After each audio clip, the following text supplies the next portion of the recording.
music that affect your life from Universal Broadcasting Network. Tune in at ubnradio.com.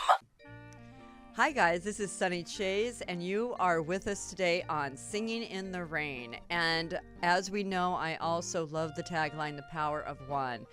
And I am so excited for the show today because the great and fabulous David Christopher, who I've been promoting and finally got him to do a book signing at Agape and all of this, I received the manuscript of his book about 3 years ago, and it's one of my favorite books. I love this book so much because it brings forward concepts that a lot of us talk about and read about and don't completely understand.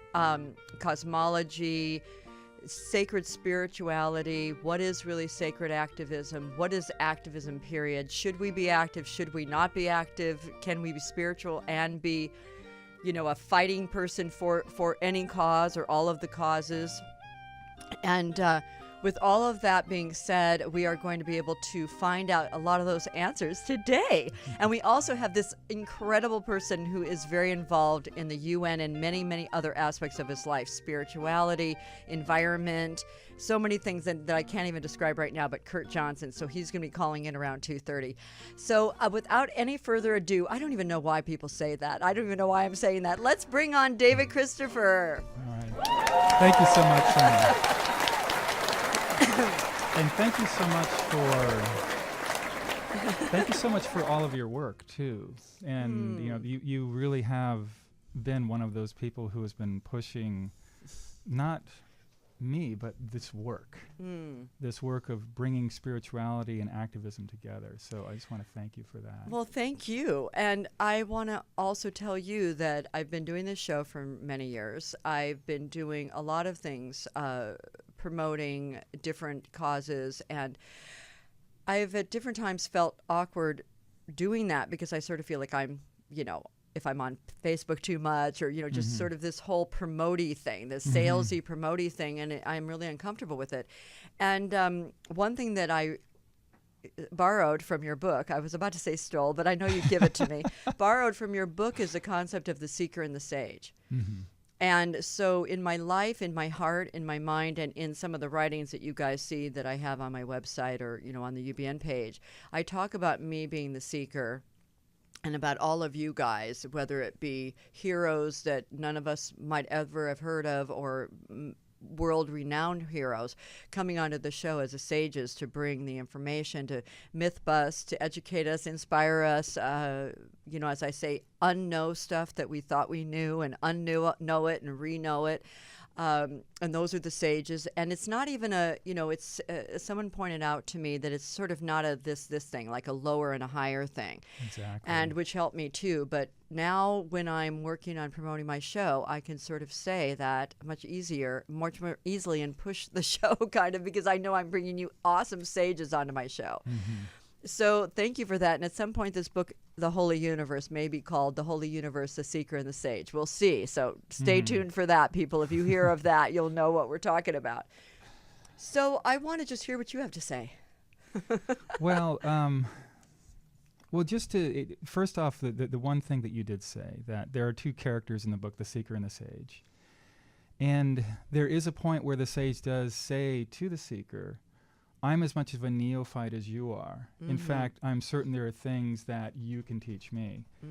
And that, I think, is a very important facet of this particular character, is that this person doesn't come off as the all-knowing, like, I know everything, and you are the student and always will be the student. I imagine there's certain times where that's appropriate. I mean, if I was with a teacher who's been teaching something for 30, 40 years, there's always going to be that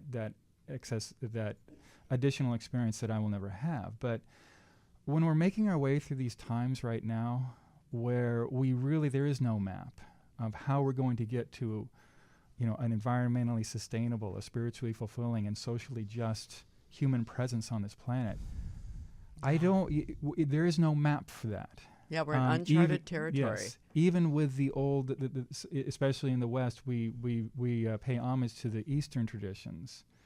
Even those traditions, they don't quite have a map for this. We're actually going to have to make this up as we go along. So hence, yes, everyone is seeking, and everyone has a certain sense of a sage within them.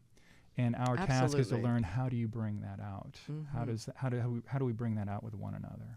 Well, and I think part of the beauty of communication and community is also having the humility of the seeker. Like for me, as I say, it really works, because when I think of myself as a seeker, it opens me up. It opens me up to more possibilities, to learning more, to really being a seeker. Like I changed. And you also don't have to put on an act like you know everything. Absolutely. As soon as, it's like, nope, not there. That isn't going to happen. And that helps me. I know. I actually tell people that this book came through me. I didn't really. It's not my book.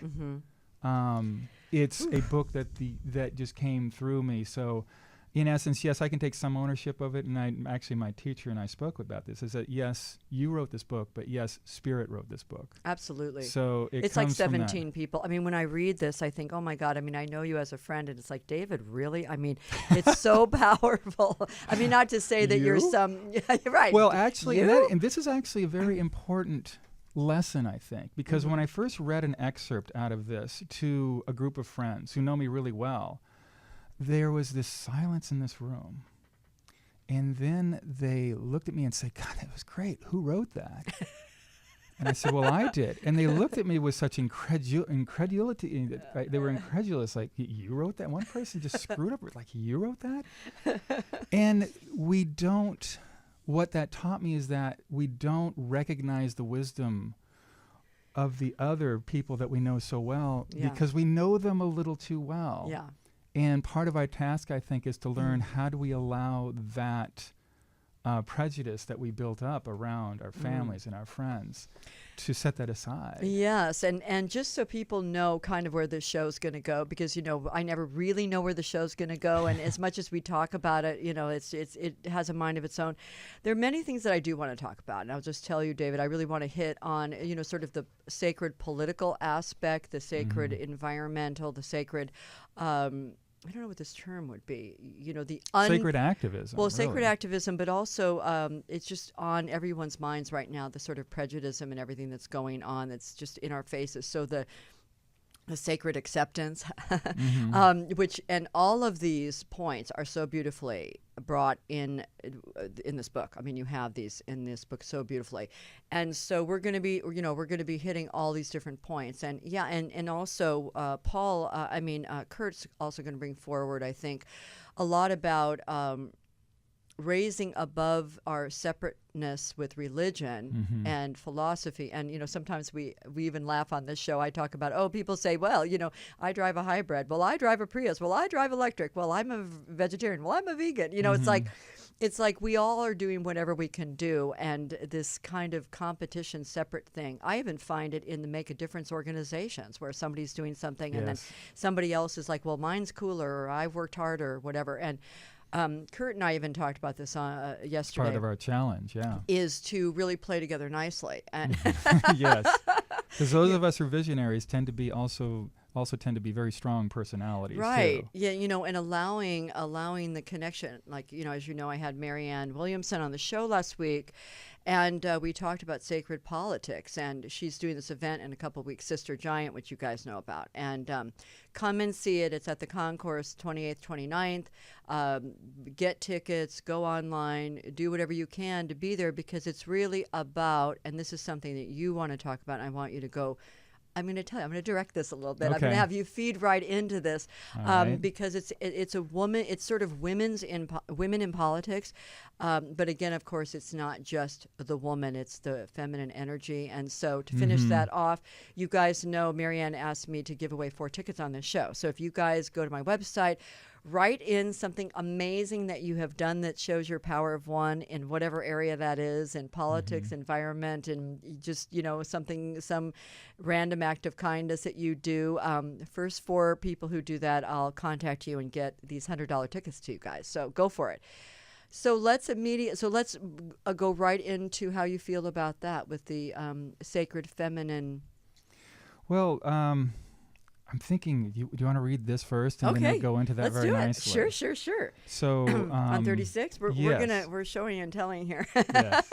Okay. So this is just to set this up, that the sage and the seeker are talking about creation stories. And so I'm going to play the part of the seeker, and I'm sorry, the sage. I am definitely the seeker. And, well, I request. Yeah, we're both going to be the seeker. So the sage speaks. Now, what do we tell ourselves about where humanity comes from, our creation story? Well, that depends upon your belief system, doesn't it? Give it a try. I'm going to read the other bits of it just because it's so beautifully written. The seeker thought for a moment. Well, some religions say that God created us, and we were banished from paradise after we disobeyed him. But then science came along and said we evolved through a series of random accidents. Close enough, said the sage. So here you have two stories. One about life being created and ruled by an angry God, and another where life is a random and ultimately meaningless competitive struggle. Both rather bleak, yes? You know, when I was a kid, I never did really buy into that God story they fed us when we went to church. But I can't believe it's all just an accident. You threw out this story about the scriptures that was given to you, said the sage.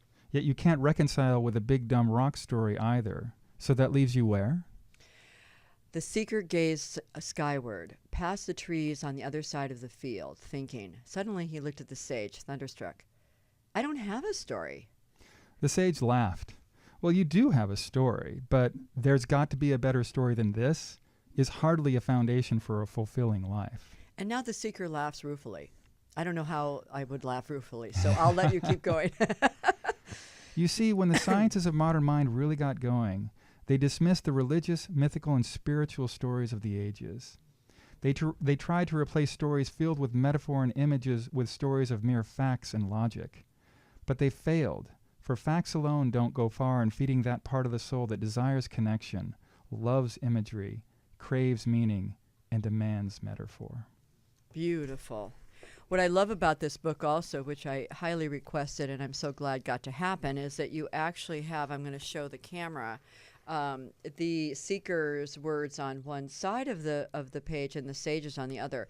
And honestly, that helps me so much because and that's breaking a lot of rules too. It's breaking a lot of rules, and I know you were the editors were sort of fighting that, but I was just begging, please, because for my mind, even when we're talking about the cosmology and when you're speaking of things that are a little complicated for me, just when I think I'm starting to lose the sage. The seeker actually in the book says, "Wah wah wah wah." You're kind of losing me, so I love it. He's right with me. Yeah, it's actually interesting how it came, how it happened. Is as I was writing, there were times where they took over in a way. Like I wasn't writing; I was just simply taking dictation almost. Whoa! So I want to read one thing that just came to me. Okay. This is the infinite and the creation of the cosmos. I just love this. It's so beautiful. It was the beginning of all beginnings. It was a time of no time, for time did not exist. A place of no place, for space did not exist. It was a beginning like no other, for there was no before.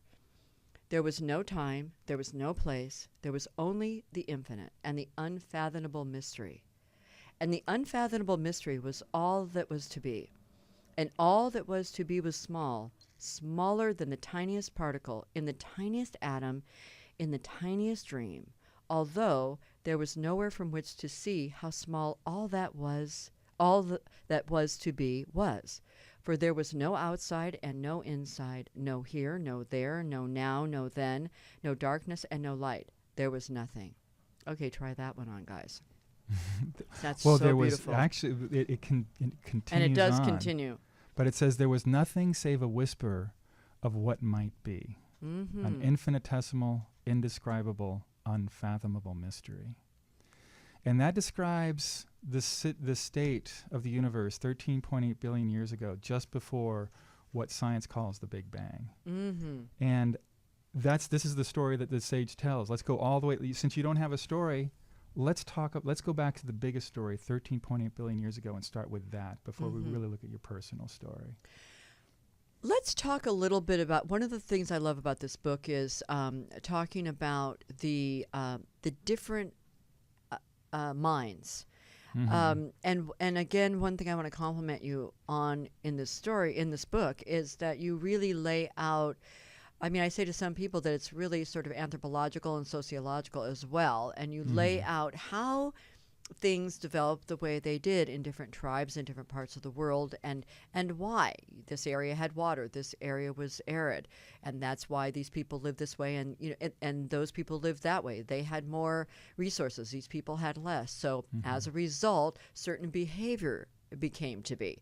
And what I appreciate about it so much in this book is sort of the non-judgment about it, and sort of just facts. This is the story.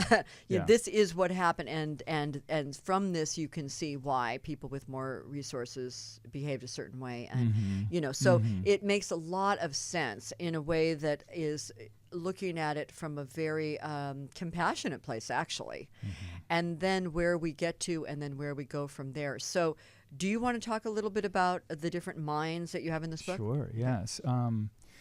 The story continues through the creation of the galaxies, the stars, planets, life on planets, and then life on Earth, and then the evolution of life. There's a whole chapter in here called The Emergence of the Web of Life. And at the end of the emergence of the web of life is the emergence of humanity. And the sage tells it in 3 stories: the story of ancient mind, the story of modern mind, and then the story of planetary mind. And the story of ancient mind was somewhere around 50 to 100,000 years ago, when Homo sapiens got really good at language and could start telling one another stories. And for all the stories, as we moved across Earth, as we migrated across all the continents, we had 10,000 stories, 10,000 societies, 10,000 ways of looking at the world. But nearly all of them had the same sense of, we belong here.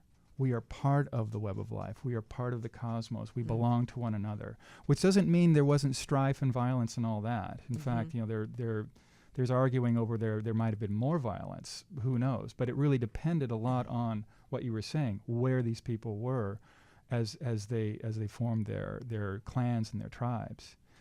And then about 10,000 years ago, we started getting more serious about systemic agriculture in ways and in places where we actually could get more food and resources out of the planet because of where they were. And we started forming chiefdoms. We started forming nation states. And that's when modern mind came into being. And that's about 10,000 years ago with the advent of serious systemic agriculture. And the story there is one of separation. We're separate from each other. We're separate from the web of life. We're separate from the cosmos. We're separate from God or the void or whatever that culture called it. We are separate. And when that happened, we started treating Earth, instead of as a person, we started treating it as an it. And while we came up with amazing, brilliant things, we still treat Earth as if it's an object to be used however we wish without consequence. And that's what, in a very short way of saying, that's how it got us into the predicament that we're in now, the global crises we face, the social justice crises, the ecological crises, and even the spiritual crises of meaning. And so planetary mind is the mind that is now emerging, more than just a synthesis of ancient mind and modern mind. It could take us to, the way evolution works is that you have no idea where it's going to take you. You have no idea. So it will have, I'm guessing it will have elements of both, but it may be something we can't even imagine. Just as the caterpillar who thinks the universe is one tree has no idea what distances she will travel when she emerges as a butterfly. Or one branch. Yes, exactly. Or part of a branch. So that gives a little bit of the flavor of the planetary mind, and then modern mind, and then ancient mind, where we started from. And then you also talked about the social activism issue. Yeah. And what you had a question about that you wanted me to address, and then I said, well, let's do the dialogue first. It had to do with I was the actually sacred speaking feminine. about women in politics, and then just women behavior and. Well, this is the fun part of the book, is that 10 pages into it, as you see this dialogue between the seeker and the sage. You're not going to tell people what it is. It's too late now. Now they want to know. Oh. Well, I could. No. Okay, go It's for it. too late? Okay. Well, I'm not going to give away all the surprises. No. I think you should not say. I'm so sorry. I'm pulling the plug on that. No. Let people discover it. Okay. All right. Well, in any case, what comes out in the book is that there are people and voices in terms of gender, in terms of ethnicity, in terms of sexual orientation, in terms of class, that have been held down. Mm-hmm. And that there is this. It's interesting how this evolutionary story really teaches us about, well, so what? Now we know this story. What does it have to teach us? It teaches us that evolution does things in a very diverse and very creative and a very experimental way. Mm. And that if there is just one way, one dominant way of looking at the world, you're shutting out voices that first off, are detriment to those people, those of us who are being held down. And it's also, and by the way, I want to point out, I made a mistake right there. I said those people. Right. That is something that a person of privilege says. Would say, yeah. And I've been trying to train myself to say those of us Right. who are held down Right. instead of those people. And I think that's an important thing to stop and like kind of that analyze you people that thing. Exactly. Yikes. Exactly. Well, and as a person who is a part of a privilege, white male, heterosexual, and upper middle class, living in California, I can't where it's, see. yeah. I'm blind to that. It's and true. it's something that's very important, and that is part of the work that this book suggests we do. It's not just ecological work. It's the social justice work, because we're working on the same worldview that sees some people as throwaway, is the same worldview that will clear cut forests, that will blow the tops off of mountain to get to the coal, that will dump pollutants into the water and plastic into the ocean and CO2 into the air, and think, don't worry, there won't be a problem, and technology will Right, take or care someone of else it. will take care of it. Yes, yes. And what you're saying about the voices in your book, it is true. There's certain... And just to jump go in, ahead. Yeah, the please. feminine is a very important part of that. Not just women per se, but the feminine aspects of all individuals need to be brought into play. If we continue with a hyper-masculine, or as Caroline Casey loves to say, the hyper-masculine death frenzy. If we continue down that path, certainly our civilizations cannot last. They can't last with continuing to rip more resources out of Earth, with more and more people wanting them. Our civilizations cannot continue that way. And if we attempt to, then bad things will happen, as have happened before. And are already happening. Yes, and are already happening. We're Right. already in the state what the sage calls the Great Transformation. And it really is up Yes. to us. Largely, it may be up to us. I don't know, but I am certainly going to say it may be up to us, so let's see what we can do to make that a positive transformation. As you know, I had Tom Hartman on my show a couple weeks ago, Yes. and I also want to give a shout out to seeing the films, and you can just go on YouTube. They're free. Last Hours. They're 10 minutes each. The Last Hours. Yeah. They're actually called Last Hours. Last Hours. And Leonardo DiCaprio and Tom Hartman narrate them, and they're small and they're phenomenal. And watch them and share them, and they are free. And please do it. When I talked to Tom Hartman about exactly what you're talking about, is it up to us? Is it up to big companies? Is it too late? All of these questions that we have. I mean, people who are conscious and want the best for ourselves. I asked him about that because I'm always talking about the power of one and not drinking water bottles and doing all the things that I, as a power of one person, can do. I don't own a huge company. I don't, I'm not Ford. I'm not, a lot of things. But can I, as a global citizen, just do stuff? And what Tom said was, he said it's really a part of all of it. And yes, and it does need to happen right now. And the way he described it to me, and I'm paraphrasing, and I hope I'm doing this justice because he's so brilliant and so amazing. And catch his show, by the way, guys, Tom Hartman. I don't know how you get to it because it's all over the country. He said that on one hand, even if everyone in the country drives an electric car and stops drinking water bottles, there's still a lot of other work to be done. On the other hand, the idea of people having the consciousness of doing everything that they can do that's in their power, not using a plastic bag, not just making a decision to not use single-use products of any kind, as much as you can. these decisions that you can make, voting for things that you see on your ballot that have to do with keeping our earth clean and our children healthy, the things that we can do in different ways, voting with our dollar, even voting in the way of conscious education and entertainment, he said, is the ripple effect. It does actually make a difference. Yes. So thank you, Tom, for that. And by the way, he's also going to be at Sister Giant. Well, and another point, too, is that in addition to all that work, there are so many great organizations like Move to Amend to look at who has the power in the country. Mm-hmm.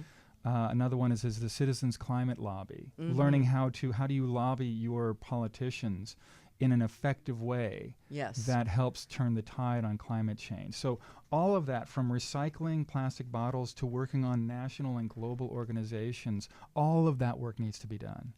Or not using plastic bottles yes. in the first place. Or not using them in the right, exactly. And again, people, I have people chat with me and they say, oh, but I recycled them. Okay, let's not even go there. 10% of them get recycled. That's just not the way to think about it. And actually, that was even a point I was writing down. The note, the web of life, we're a part of it, up to us. And I don't even know how to formulate it, but it's like when people say things like, oh, well, we're going to save the whales kind of thing, or we're going to take care of, we are going to do that. And I think on one hand, we are specks as much as anything else. I mean, a tidal wave can come and take out, 1 million people in 10 seconds. I mean, I think there's kind of an arrogance in the way that we present ourselves or kind of feel about ourselves. It's like we've done all this destroying, and yet at the same time we have this arrogance of like, well, we're gonna do this and do that, don't you think? Yes. And so it's even kind of reformulating that and playing, knowing that we are on this earth as a guest or as as a sacred being on the earth, and the trees will carry on and the mountains will be here and we will come and go and our children will come and go, and don't you think there's like another way to kind of feel about that? There is, and it's important I think on two ways. I mean, there's a piece in here where when I first wrote this particular line that the seeker is helping restore a creek. That was the original line, and the change to that was helping the creek restore itself. Yay. And that is such a small but vital difference. Mm-hmm. And that's important for a couple of reasons. One, it really puts you into the frame of mind that the Web of Life has been doing this for a very long time, and it really does. It's certainly acting as if it knew what it was doing. So so our saving the world. It makes it grandiose, but as important, it also puts too much burden on us. Like if I don't do something, everything will there are certain personalities like mine that become despondent. I can get it's very easy to get despondent. In fact, one of the audiences for this book is young adults who are facing the realities that we did not. I mean, it was always in the future that we're going to face these realities, and now we're facing them now. Yeah. And it's been very heartening to have people respond who are teenagers and young adults who say, this has helped me reframe my connection to the cosmos, to the web of life, to myself. My participation. It's helped me to really understand what my role is. And another thing too is the sage character. It's very important that fun became a part of this person's character. They're happy, they're smiling, even in spite of knowing all this horrifying information, they are still light. Yeah. This person is still light. They're still happy. In fact, at one point, the seeker says, well, how can you be so happy? Yeah. He says, well, I choose to. Yeah. In the face of all that we have, I choose that. Not that it always is there, but that's a vital part of the work that each spiritual activist, I think, really needs to have in order to be effective. Well, I appreciate that you bring that forward, because also the reason that I do this show actually is to bring the hope. Because I mean, I don't want to have a show where we're just all sitting around whining and crying. Yes, none of you guys would stay with us, and it's like it's not fun. No, and it also there is an action that comes from that, and that's why when I was talking to Marianne before she was on the show last week, I said I want to bring the hope. I want to talk about the great politicians that are doing things. You know, again, Congressman John Lewis, and as we know, we had the 50th anniversary of the bridge in Selma last Sunday, and many people were on that bridge, thousands and thousands of people. And seeing the picture of Congressman John Lewis, he's probably got to be 83 now or something, and he was. You were talking about the young people. He was an activist when he was 17. He was I don't know if he was the president of the youth organization that was working with Martin Luther King, but he was a high up person in those days. And thank you. Yes, beautiful. Thank you, John. He just brought the picture forward. And, the idea that we're sort of celebrating that and how far we've come, and yet again how much more work we have to do. But again, here's a politician who's been with it all these years and doing great things. And so to bring the hope, so that we know that if we do choose, or when we do choose to get into the political, at least whatever it is for us, even in the smallest way, a finger, a toe into the water, to participate in some way, and the hope with the environment and with everything, all the things we're talking about. Yeah, and the point that that triggers in my mind is that who knows where it will echo out to? Right. Who knows who will see your actions or read your words or hear what you have to say? That's right. Yes. Who knows what they will do with it then? Exactly. And it's not even for us to know. We just do it. Exactly. And that's the hard part. Right. Yeah. But that's the thing with this show even, or your book. I mean, you don't know everyone you're going to affect. I never know who I'm affecting. I find out so much longer. You just, a year later, someone heard some show or something, and there are thousands of things that go on that I'm sure, absolutely never know. Yeah. I'll never know. And I know that we have Curt who's hovering, but I just wanted to mention one other thing about the gender thing, and I want to say about in the book with the voices. There are certain people who are characters in the book who I just assumed, because of their position, were a certain person, gender, whatever. I just got a visual in my mind about them. And then when I realized who they were, it was just really schooling me, and it showed me again that deepness. Yes. And that experience, that physical that experience. Ubiquitous, way that we just frame people in a prejudice. It's just a flat out prejudice. My kids will school me on stuff all the time. I feel like I'm pretty modern and stuff, but I'll say something like, I might say, oh, well, I was chatting with this black guy. They're like, Mom, that's so racist. I'm like, whoa. But it's like those little dinky bits that we do. It's like you wouldn't say, oh, that white guy. And I'm like, kids, you are right. You have schooled me. Yeah. And there's so many more things I want to talk about, but I also want to bring on Curt. I know you're hovering, right, Curt? I am here, hovering away. You're hovering away. Well, you've been with us listening, I hope, for a bit here. The last 5 minutes, my computer, for some reason, I have a new Mac Air, but it couldn't pull the program up. Oh, okay. But when I called, then I could hear you talking. So I've gotten about the last 5 minutes, but we'll be fine. Okay. So I'm going to let David, your good buddy, do a little bit of an introduction for you, because that's what I'm going to do. So go for it, Dave. I'm proud to do this. Curt Johnson is an entomologist who is also a recognized figure in comparative religion and consciousness studies. His scientific career began when he was a Christian monk, during which time he completed his doctoral studies in evolution and ecology. He's known in science for his writing on taxonomy, evolution, and ecology. However, Curt also became a significant figure and writer and lecturer in comparative religion, spirituality, consciousness, and integral studies. He's the author of the coming interspiritual age, and correct me, make sure I got that right, Curt. Absolutely, yeah. He has worked with the Parliament of World Religions. He's doing work with the UN. He's part of the I think a founder of the Contemplative Alliance, and has done more things that you would think are possible in one lifetime. So I'm just so glad. Let us bring on Curt to our show. Woo! I'm trying to get a deal for at least 5 lifetimes. So. Oh, there you go. By the way, Curt, before just one thing that I want to say and sort of bringing us all together here, I have a book in front of me called Imagine, and just before we came in here, we were listening to Imagine, John Lennon's Imagine, and the book I have is edited by Marianne Williamson, and it has just a luminary group here of visions of a better future. And they're just every, all the usual suspects are in this book, actually, except you two, you two. But this was written in 2000, and one of the people she brought forward was Paul Hawken. And under this section of possibilities, this is what Paul says, and this is sort of his idea of what can happen in the next 50 years. And he says this: feeling the momentum of loss at the beginning of a new century, one wants to close one's eyes.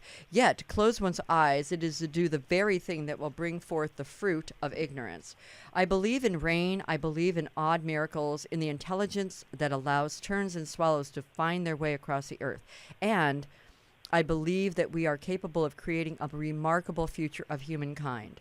Although each American is causing damage to places and people we don't even know, each person also contains a basis for hope, because none of us individually wants to do what we are doing collectively.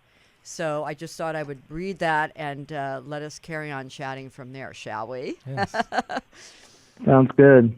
So Curt, just join us. So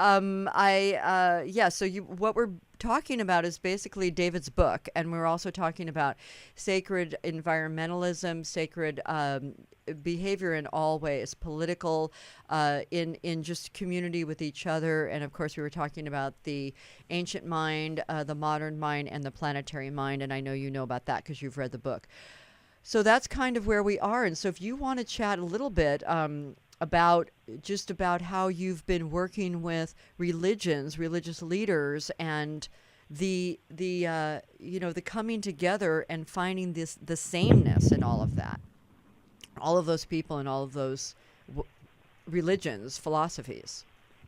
Absolutely. I was kind of captivated by, something you guys said in the last 5 minutes about, how you've all seen the process of this thing just kind of exploding at higher and higher levels over the last few years. And as you and I were talking yesterday, having been in this interspiritual and interreligious discussion over the last 15 years, and really in that time with a lot of the really germinal founders of that sense of the universal spirituality, Father Thomas Keating and Wayne Teasdale, who was my mentor, Bede Griffiths, Thomas Merton, Raymond Panikar, and that's just naming people in the West, coming out of the monastic tradition, and realizing in the depth of their consciousness, in the sense of where David also comes from in his book, the heart, the consciousness, this contemplative, connected understanding of everything, there emerged this sense of urgency that where things were trying to go and needed to go was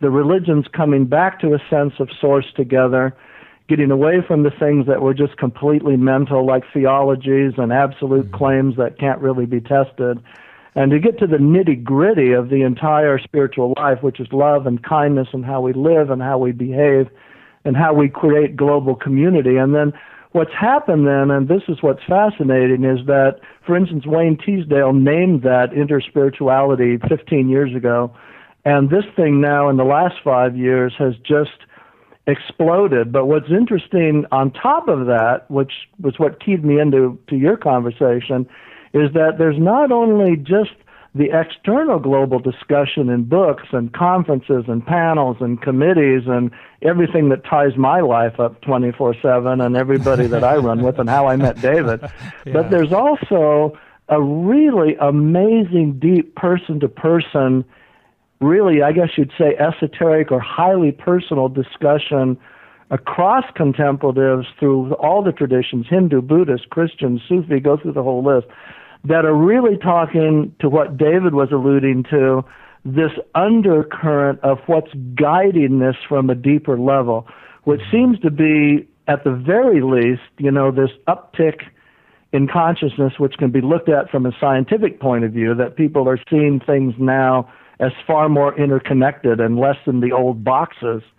But even more so in the types of interventions that are going on from either other dimensions or other levels of reality that are informing this process. So if you want to go esoteric or if you want to go soft and more rational, the same discussion is still exploding. It depends on what you tune into, channel 1, channel 2, channel 3. So when you guys were just talking about how you've seen that explosion in the last years, I was saying, oh my gosh, yes, in the last decade and a half, it's been incredible. Thank you for that. Woo! I want to talk also about, I wrote down the word Brazil, and we were talking about the connection of people around the world. And about a month or so ago, I think I was talking about the fact that I have international students, and I had a Brazilian young girl who was staying with me. She's from Sao Paulo, and she was telling me that right now in a major city, that they are only able to have water 2 days a week and 5 days a week. No, because there's no rain, because the rainforests have been, cut down and all of that. And so what Paul is saying, what you say in your book, David, The Holy Universe, about how we are all interconnected, and it's no joke, So I'm sitting there looking at this young lady, and I'm thinking of the Pachamama Alliance and the people who live in the rainforest, and just literally telling the twist Lynn and Bill to bring the message to the North. Please ask the people to just stop using so much stuff, to use more, to need less. And just, as I say, 5 days ago, I'm looking across my kitchen table at someone who's telling me her mom literally cannot use water 5 times a day or 5 times a week. And it just takes my breath away. And how this is working. The other side of what I was mentioning too is that, and this is something I would say just in the last 2 years, and I really can kind of monitor it from the committees I sit on at the UN, one of which is called Forum 21, and actually our responsibility at Forum 21 is to monitor the Sustainable Development Goals of the UN at the global level. So that's one of my roles, and then the other one is the Committee on Spirituality, Values, and Global Concerns, which tries to address the cultural issues that then abut on the sustainability and ecological issues. And so my point is, what's really interesting, this wouldn't have been true 2 years ago, that everyone in the room now, and by that I mean every discussion one is in now, inextricably now relates the spiritual understanding with the environmental, ecological, and sustainability understanding. So like 2 years ago, you would see separate, things about, let's say, the spiritual side, Wayne Teasdale, Panikar, Merton, go through the whole list, Aurobindo, whoever you wanted to name. But you'd have seen in a separate discussion, Thomas Berry, Teilhard de Chardin, and the entire eco discussion. Now they are absolutely side by side in everything that you see going on. And when I had a chat with Ken Wilber about that back in June, I think the last time he and I sat down, he was saying that what's driving this is this rise of this second, what he calls second tier consciousness, which is consciousness out of the box and into the connectivity. And the most recent connection, and particularly since Al Gore's work, has been this inextricable understanding, which is really David's whole book, The Holy Universe, that this is one actually ensouled interconnection, actually one sentient interconnection, the entire, galactic tapestry that we're looking at. And when we start to realize that as spiritual beings, we're really having a different conversation than the one that was parsed out into all the boxes of causes and ethno-identities and national identities and religious identities and so on. And just as a footnote to that, the Parliament of World Religions, which will be in October in Salt Lake City, actually has now an entire section that it's developing on the eco connection to spirituality. Amen. That's phenomenal. Well, one thing that I think is so important about what you're saying, and David and I were starting to talk a little bit about it earlier, is the idea of, we were sort of saying light and fun as a way, because a lot of I had Tom Shadyac on my show about 1.5 years ago, and he is the one who made Jim Carrey famous and all that. But then he did a beautiful movie called I Am, which really describes in so many different ways, scientific and spiritual and poetic and all these different ways, how we are all connected. The butterfly 13,000 miles away is connected with the other butterfly. And we were talking about enlightenment, and how the sort of make a difference organizations get kind of very, very heavy and serious. Very easily, yeah. And the idea that, again, the place where we can really move forward is in the hope, and not in the, not in the despair, or not in the in the just like you say with the kids, where they feel sort of scared to death, like my kids, friends and contemporaries. It's like, what have you people left for us? Mm-hmm. So don't you think, Curt, that that's part of the element as, bringing the hope to people, bringing all the news, the good news too? Yeah, absolutely. Because, at a certain level, because we're living in an age now where not everybody reads, not everybody reflects. We're in an age more now of buzzwords and short phrases and videos and, what you can put on YouTube in 7 minutes.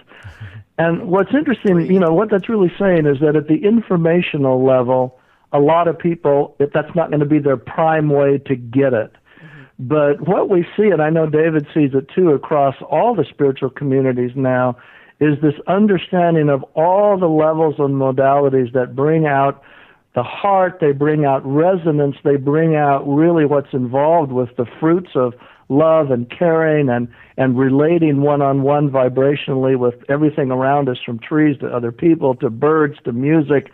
And I think it's when you mix all of that together that then you see humanity operating from that place that creates that synergy, again, that David talks about in his book. I mean, people who, when we use that term enlightenment and we look at those people and we admire them, the reason we admire those types of folk is that they're integrated in a way that what comes from them and what emanates from them is the sense of the wholeness of everything and the fundamental well-being of everything, and that if that's true, then from that comes the happiness, the joy, and as you said a minute ago, the ability to do this work with a sense of lightness and a sense that, well, as Yogi Bhajan said, never forget that the game that we're playing is a fair game.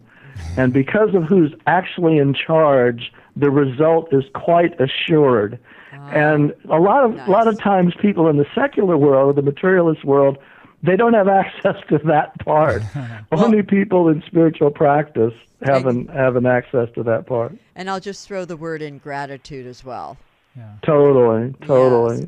David, you had wonder and awe. Yes. Well, and the thing that I like about, when I was reading Curt's book, The Coming Interspiritual Age, and in talking with you, Curt, is learning how there is that sense of spirituality needs to be a part of the activism that needs to happen, whether it's a social justice issue or an ecological issue or even a spiritual issue or whatever work a person chooses. That's new. Yeah. That's newer. There's a lot of organizations where any hint of spirituality, especially activist organizations, there was a reaction against it. Absolutely. And what I like about your work, Curt, is that you really want to show the need for both to happen. It's not just about my spirituality for spirituality's sake. It's then what do I do with this learning, this capability, this gift that I've been given, and how can I then give it to the world in a way that it really needs, that the world really needs. I think, and also vibrating in that place, again, with the enlightenment and the fun and the joy and gratitude, is that, like we were saying earlier, but when we do whatever we do, write a book, have a radio show, sing a song, have a conversation, but the more public things, again, we never really know what that effect is. Like Tom Hartman was saying, we don't really actually know, and it's not for us to know. But caring and having that always with the sense of joy and wonder, of course, just for our own hearts, which I'm sure you will concur, Curt, that it just opens us up and allows us to do the, I was going to say work. I want to find another word for that because it doesn't feel like work to me. But that'll be another show. But again, even the words, I was talking to Tom Hartman about that too, sort of saying things like global warming or spiritual activism, and then if you say something like sacred activism, it opens it up because some people have a thing about spiritual. So then you say sacred, or then you say conscious. Well, that word has been kind of overused. So it's like, what's our next words, or what are our next words, and moving through that and keeping that all fresh for people like us who are chatting all the time. Absolutely, and I really see that in a very deep way, because one of the groups that I represent at the UN is the Humanist Consortium, and on the humanist side, I'm really a religious humanist as opposed to a secular humanist, though humanism is made of both. And you're exactly right, is that because secular humanists have been taught that our spiritual discussion is the phantasmagoria of pre-rational nonsense and superstition, and they've just been taught that, they'll have a tendency to have the blinders come down when we start to talk about this other realm. The word that penetrates for them, and you just used it, is that word heart. Yes. I mean, everybody understands what it means to care, to have empathy, to share sadness, to see the things that are going on in the world that bring us to action because we could do better. We could be more concerned about everyone's well-being. So that world of the heart, Really? that allows those people to tease out that part of them. And then I guess another part of it, and David, I think this may be your experience too, is that once they start to see that that's what we're talking about, and of course the Dalai Lama is great about that. He has a new definition where he says that religion is all the stories about phantasmagoria and all this other stuff. That's religion.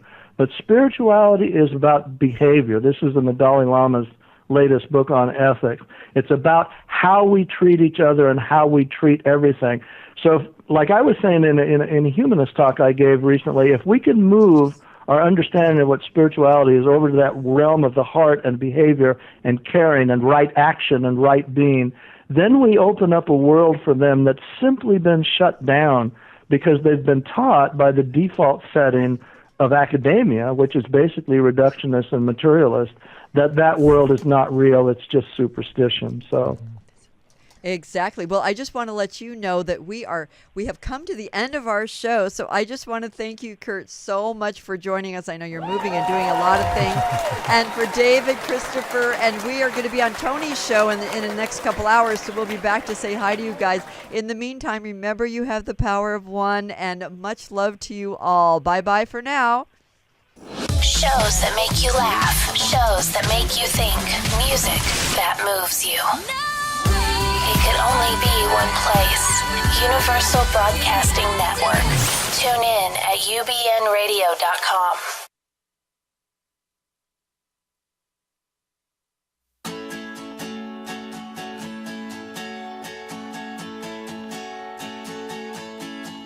When the sun goes down